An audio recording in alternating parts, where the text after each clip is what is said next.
On the stoops, in the alleys, and along the lanes. Children played, adults talked, and folks gathered.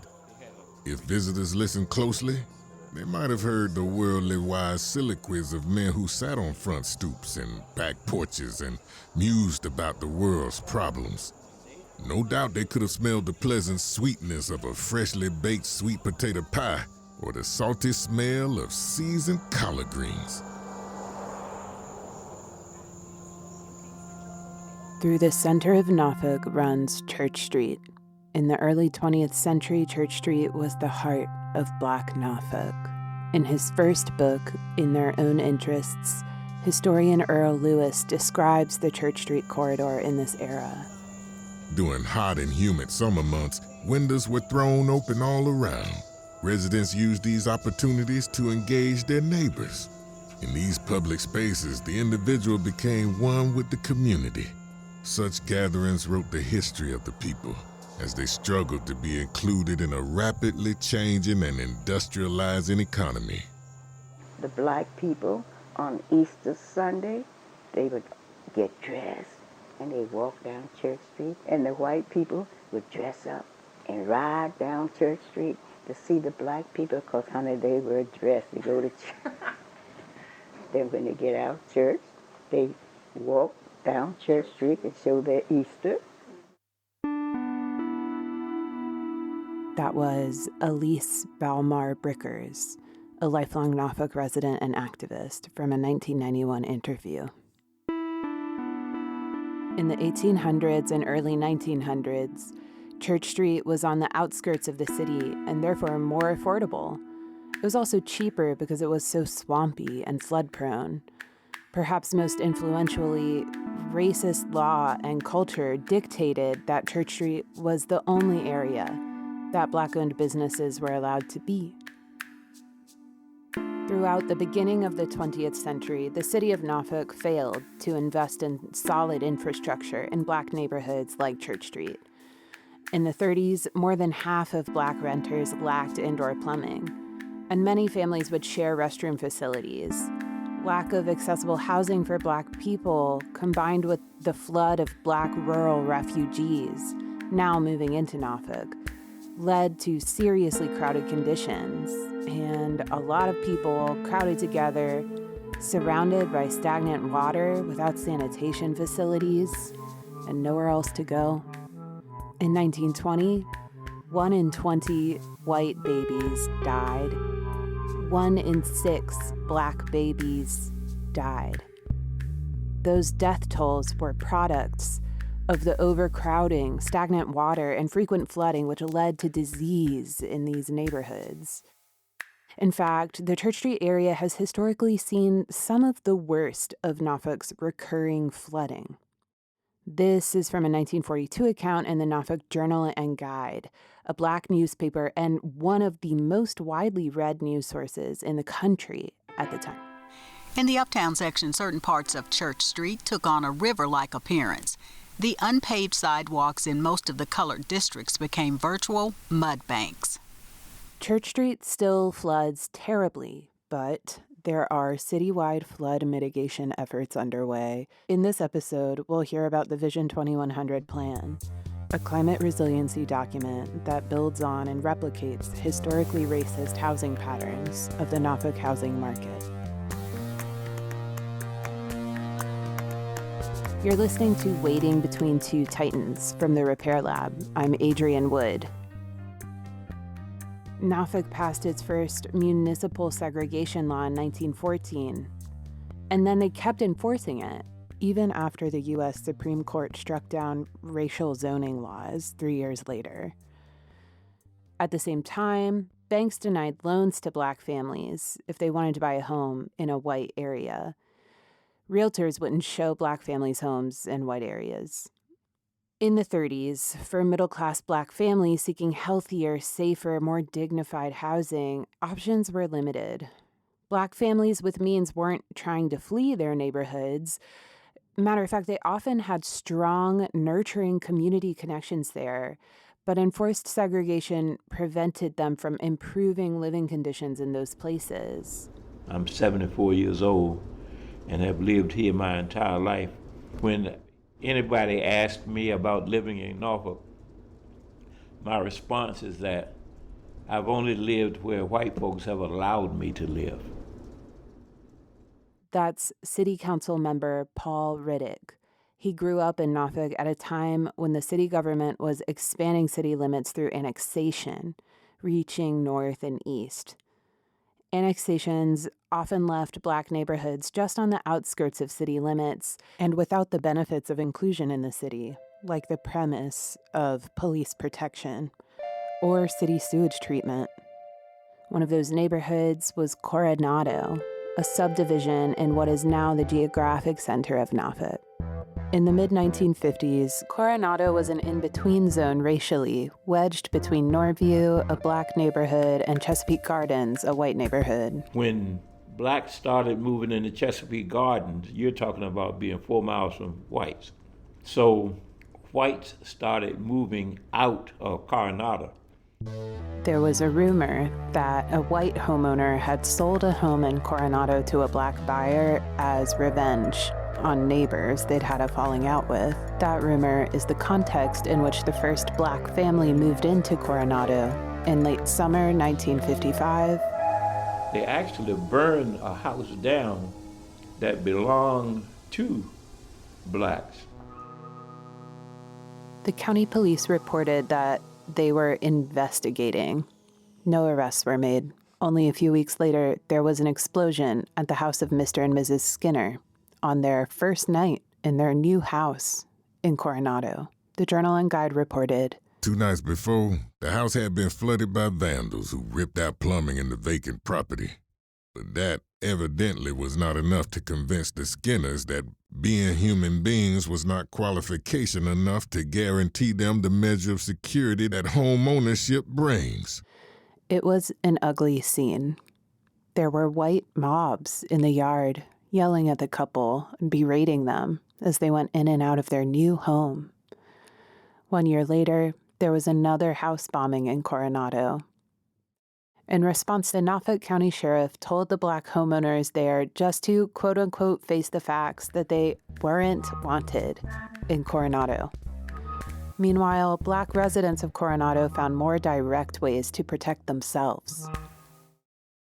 In a lot of instances, Black men in the community had to sit on their front porch with shotguns to keep whites from, being disruptive. The white Coronado residents' fear of Black people merged with their fear of economic loss. They thought their property value would go down if they had Black neighbors.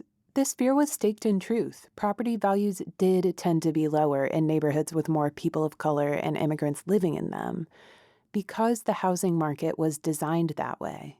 Redlining has come to stand in for kind of a whole host of discriminatory housing policies and practices. Policies related to public housing, discriminatory practices of banks, of realtors.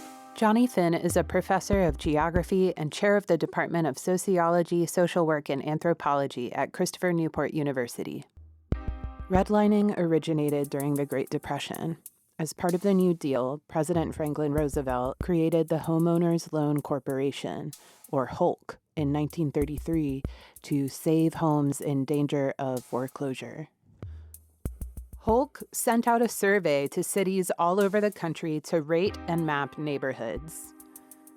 The information to make the maps was supplied by individuals working in private real estate industry. Neighborhoods got rated by those individuals according to 4 categories based on their investment worthiness: A, B, C, and D. Green, A-rated neighborhoods were the wealthiest and the whitest, but if the area was maxed out in terms of home value, sometimes they get a B. Blue on the map, B-rated areas were still mostly white. There's low chance of an immigrant or a person of color moving in, so they got a higher rating. Compared to the C-rated neighborhoods, which were yellow, they bordered Black neighborhoods and were partially integrated, so they were rated lower. Probably they included some non-Black people of color. D-rated neighborhoods were the highest concentration of African Americans. as well as non-Black immigrants of color and Jewish people. On the map, these areas were red. Hulk maps were not public, but the value judgments they expressed reflected the racist, classist beliefs of the local real estate industry. They existed as paper maps, but also internal maps, alive in the minds of the realtors and banks and public officials in Norfolk. Overwhelmingly, Black neighborhoods were redlined and white neighborhoods were not. In the case of Norfolk, every single majority Black neighborhood in that entire region was redlined. Hulk was short-lived. It ended before World War II started. After World War II, we see the growth of the middle class through initiatives like the GI Bill, but those opportunities were mostly for white families who reaped all the benefits of government investment. The Federal Housing Administration, or FHA, was established in 1934 to build a new foundation for the housing market after the crash. The FHA worked hand in hand with Hulk, but had a much longer lifespan. The FHA internalized the racist logic of the real estate industry and made it federal policy through its home mortgage program. They actually had their own redlining maps that the White House had destroyed decades ago. By mid-century, the momentum of segregation was impossible to stop. Black people were unlikely to get approved for federally insured mortgages through the bank in their own neighborhoods or elsewhere.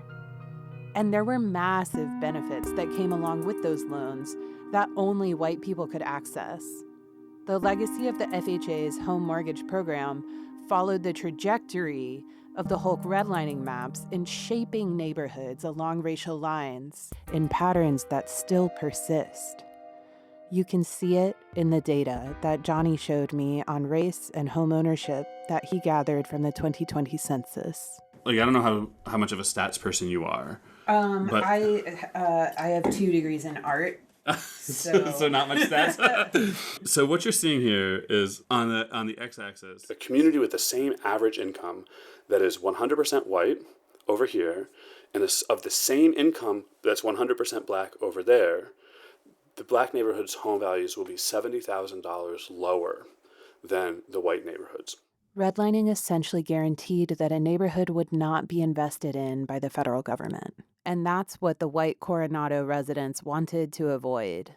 For those neighborhoods that did get invested in by the federal government, home values grew pretty steadily. Without that investment, an African-American family, like the Skinners in Coronado, would have trouble building intergenerational wealth through home equity. For the Black people and immigrants who were subject to the violence of racist disinvestment through redlining, life took a certain shape. African American communities then were put in harm's way because a lot of the cities were rezoning areas to place dumping grounds, industrialized areas, and so forth right in the Black community. That's Professor Cassandra Newby-Alexander.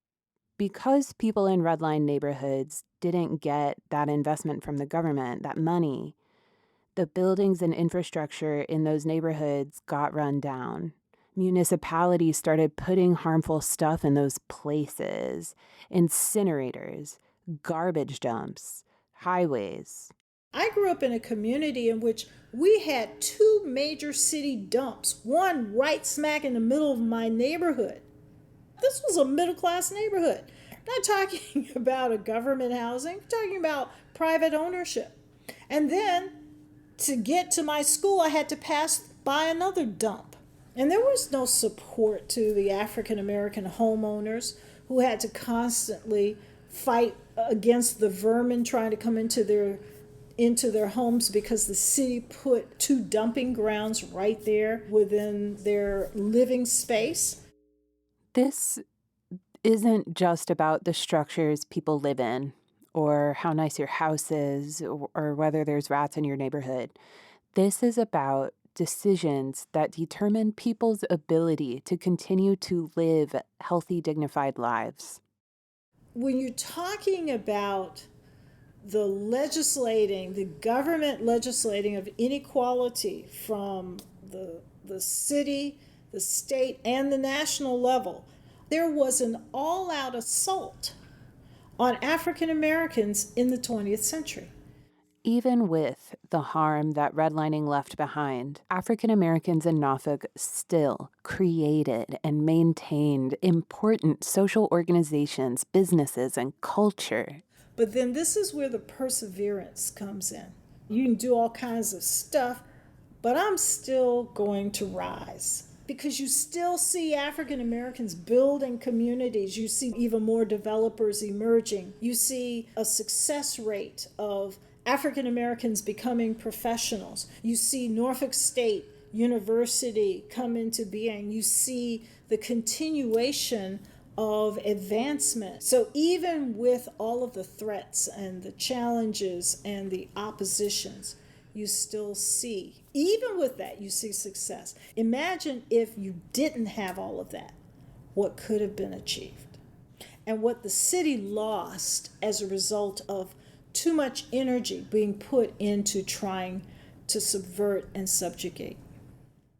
Black people in Norfolk didn't just let harm happen to each other either. There were multiple strands of leadership in different Black communities in Norfolk advocating for different strategies to advance social progress.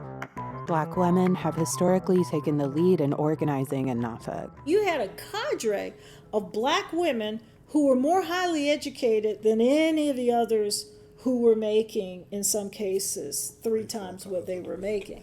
And yet these women helped to organize serious efforts against the atrocities that they were experiencing. Many of them helped to create, in 1908, the Phyllis Wheatley branch of the YWCA. They helped to create an old folks home called the Leakey's Old Folks Home. They helped to create the King's Daughters Children's Hospital for African American children.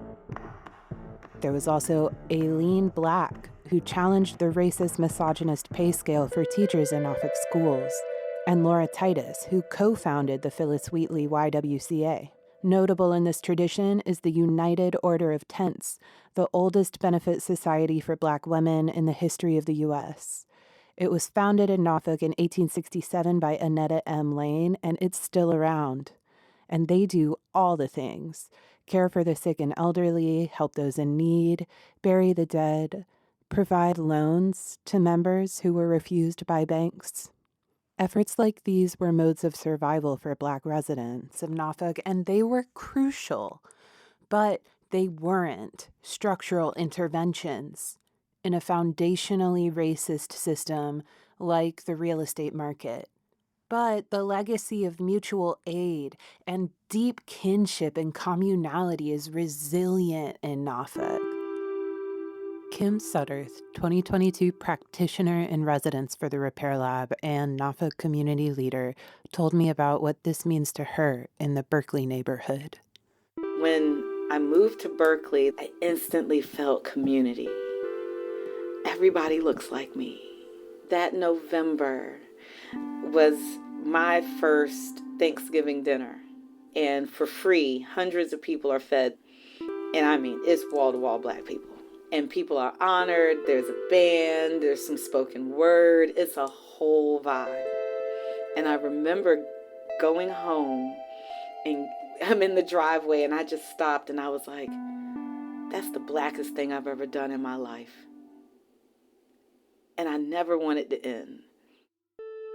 Berkeley is on the south side of Norfolk, separated from the city's mainland by the mile-wide Elizabeth River. It's on relatively high ground compared to the mainland, but even still, Berkeley residents are dealing with the effects of sea level rise. But in Berkeley, those effects don't necessarily look like flooding. Yeah, all of Berkeley is in that redlining.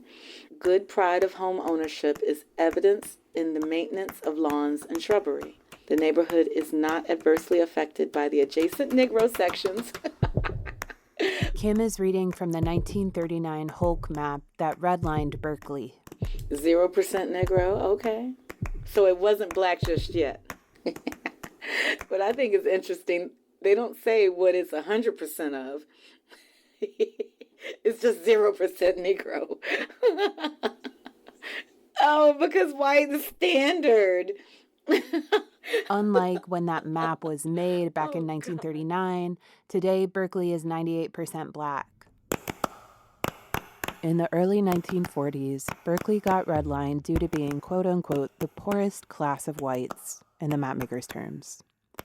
The area was partially industrialized due to the ship repair yards that employed most of the residents.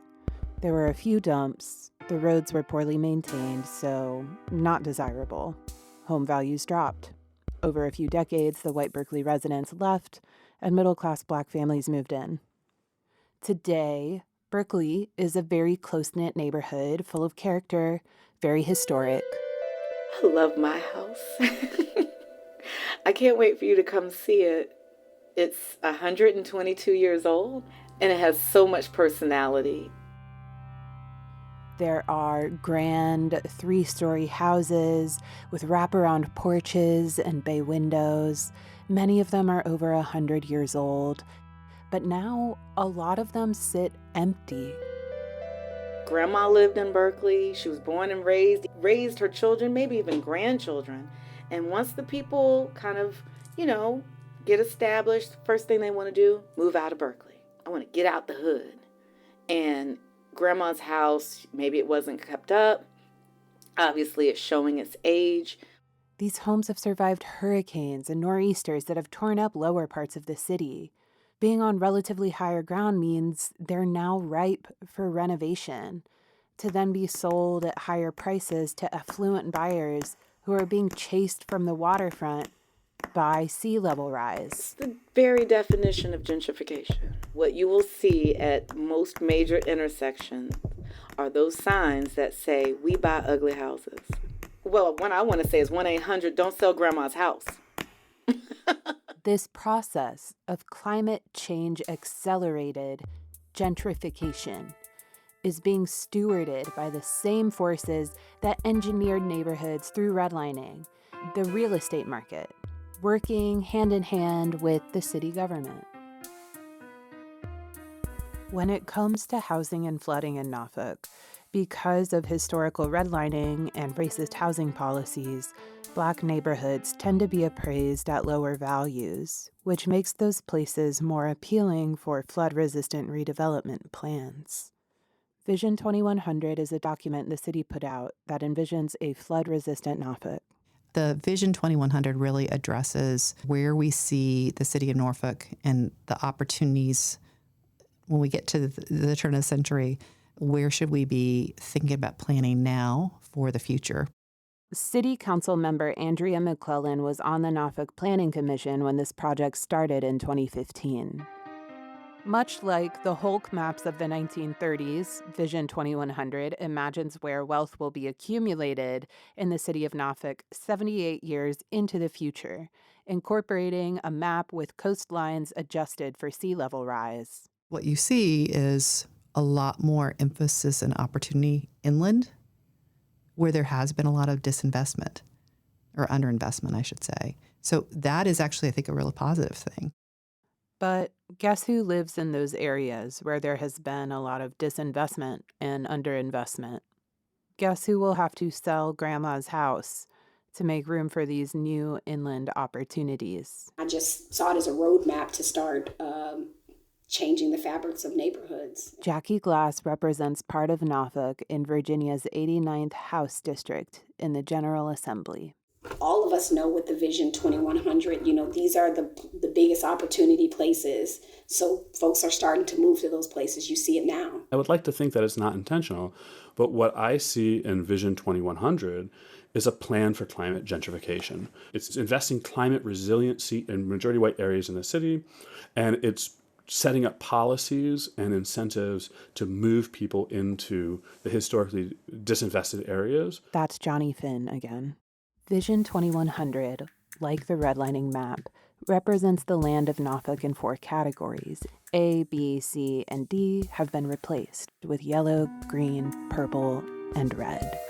The Hulk maps and Vision 2100 all point out where to invest in work, home, and play, and where to move away from. Vision 2100 has visioned future wealth accumulation, springboarding off the discriminatory housing patterns baked into the city through redlining and other racist policies. This plays out throughout the 4 color-coded categories. Yellow, you guys are screwed. The yellow area on the map is highly disproportionately white. The population of the city of Norfolk is 55 or 58% white, and in the yellow areas, it's closer to 75% white. In the yellow zones, there are a disproportionate number of white residents in fancy beachside homes who are now eyeing previously disinvested, previously redlined areas like Berkeley. The residential part of Berkeley is purple on the Vision 2100 map. African American population is overrepresented compared to the city total in the purple and green areas. When these neighborhoods have been now identified as less flood prone, that all the folks from the coasts are going to have to be fleeing into these neighborhoods. The purple is where you need to go. It's going to be inexpensive and there's going to be less flooding. The green, maybe it floods a little bit more than over in the purple, but it's going to be dry and it's probably going to be relatively cheap. That means that those areas on the Vision 2100 map that are purple and green, those black neighborhoods, many of which were previously redlined, are now, for the first time, prime real estate for developers. In other words, while redlining maps led to white people bombing, avoiding, or fleeing areas where black people lived, the Vision 2100 map is encouraging white people to flood into black neighborhoods. Just like it has for a century, the city of Norfolk is using maps to determine who's allowed to live where. The red is where it's going to be protected. In the red zone, that's the only area where racially the population of the zone is proportional to the population of the city. Basically, the city of Norfolk is about 60%, a little less than 60% white, about 40% black. That red zone covers Church Street. Down Church Street to see the black people. The same area that was one of the first hubs for black community in Norfolk. These days, Church Street runs right next to 3 public housing communities that are 95% African American. Collectively, these communities are called the St. Paul's Quadrant. They're squarely in the sites of redevelopment catalyzed by Vision 2100. What they're doing, though, with St. Paul's is they're relocating almost a third of the African American population within that red zone. With that removal of black population from that area, the red zone becomes, compared to the city, much whiter, disproportionately white. And that's where they're pushing most of the economic resources, the climate resiliency resources, where they're building seawalls and pump stations. And all of this is becoming whiter. Find us online at twotitans.org, twotitans.org, or follow us on Twitter for now for updates at The Repair Lab. This episode was written, recorded, produced, edited, mixed, mastered, and hosted by me, Adrienne Wood. Show art by Adrienne Wood, story editing by Kelly Jones, music by Sugarlift. Consultation and visioning with 2022 Practitioner-in-Residence Kim Sudderth. The journaling guide was voiced by Barbara Faison. The selection from In Their Own Interests by Earl Lewis was voiced by Eric Hollaway. Alease Balmar Bricker's interview is from Duke University's Behind the Veil Oral History Project. Thanks to the Repair Lab, with support from Music Theory Studios in downtown Norfolk, WTJU, their UVA Race, Religion, and Democracy Lab, and the Karsh Institute of Democracy. Thanks for listening.